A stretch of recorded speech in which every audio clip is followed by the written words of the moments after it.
get rolling. Grad, family, and faculty, good morning. Good morning, Brett. Dr. Batten asked me to come up here and keep this short, but for those of you who know me, I'm a bit of a chatterbox and have a lot to say. But I'm going to keep it short just for you guys. College, yippee. Real soon, someone's going to be handing you a diploma, which signifies to the world that, in fact, yep, you're capable of solving Wronskians, handling your programs in your sleep. Pretty cool. Not a lot of people can do that sort of thing. If they're the things you love, if they're your heart, I hope you can make good use of them in your future. I certainly hope to. An engineer I once worked with on an internship, he told me to forget everything that I learned in academia. But this job, well, it required different thought. The tools I learned in school, they wouldn't be of much use here.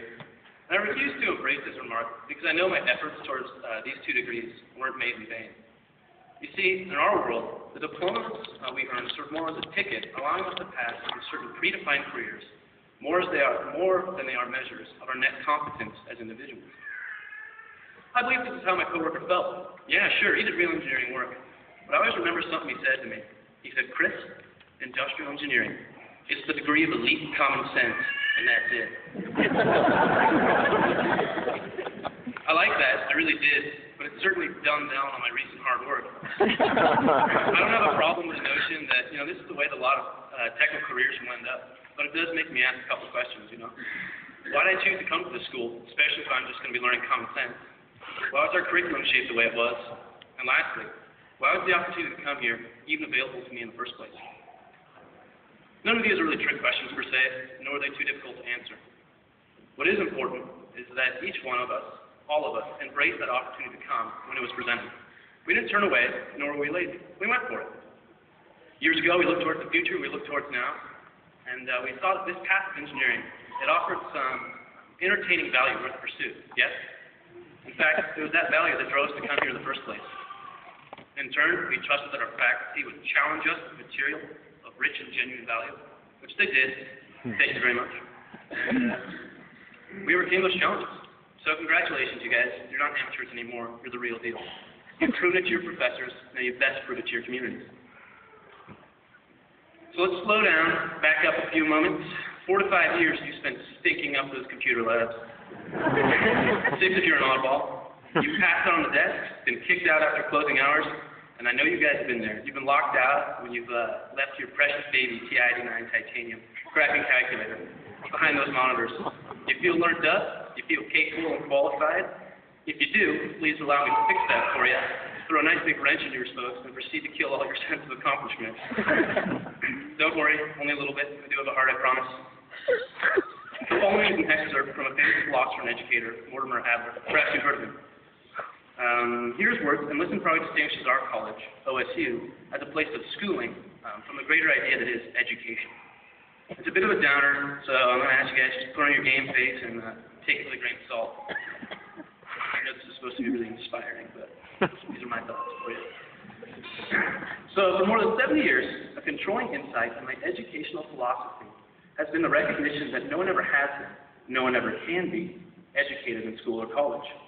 The reason is simply that youth itself, immaturity, is an insuperable obstacle to becoming educated. Schooling is for the young. Education comes later. Usually much later. The very best thing that our schools can do is prepare the young for continued learning by giving them the skills of learning and the love of it. Our schools and colleges are not doing that now, but this is what they should be doing. To speak of an educated young person, rich in understanding of the basic ideas and issues, it has much a contradiction in terms of speak of a round square. The young can be prepared for education years to come, but only mature men and women can become educated. They begin the process in their 40s and 50s and reach some modicum of genuine insight, sound judgment, and practical wisdom after the age of 60.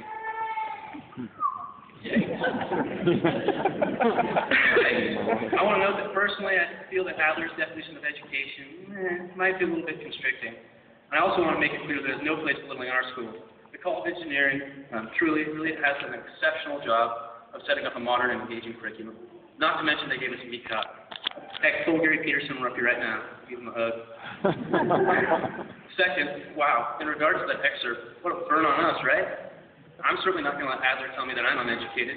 Why? Because I'm an engineer, and that makes me stubborn. Sure enough, the old man, he might be onto something. So what's he saying to us? What I think that he's trying to say is that the simple fact alone that I'm an engineer doesn't necessarily make me educated, at least by his standards. His lesson to us that education is more than a diploma. It's more than a ticket to a nice house in the suburbs, a well-paying job. It's beyond knowledge entirely. Education. It's the absorption, the expansion, and the practical application of wisdom. The skills we learn here, they're tools for betterment, and are wonderful additions to the many qualities that already define us as individuals. Engineering is awesome, and it's certainly important for progress. I sincerely hope that all of you are proud of the work you've done and the contributions that you're soon to make. Thus, humbly keep fresh in mind that your path as an engineer is a means, not an end, to success in this life. I believe that deep down, most of us in this room, we already know this. So when you walk out of these doors, I encourage all of you to find that end, if you have not already. Find that greater purpose. When you do, you'll be far more than just an engineer. In Adler's terms, you'll be educated. I have full faith in you all. You've made it this far, so go with confidence. To the faculty and fellow grads specifically, you guys are awesome. I mean it very sincerely. I've been privileged to get to know so many of you. Dr. Kim, Porter, Funk, and Doolin, certainly Deanna. Outside of the office, I wanted to give particular thanks to Gina and Lynn in the undergrad advising office. I wouldn't be up here if it weren't for all you guys. Well, I wish us all the best of luck, and I certainly hope that our paths cross again in the future. Happy graduation day. Thanks.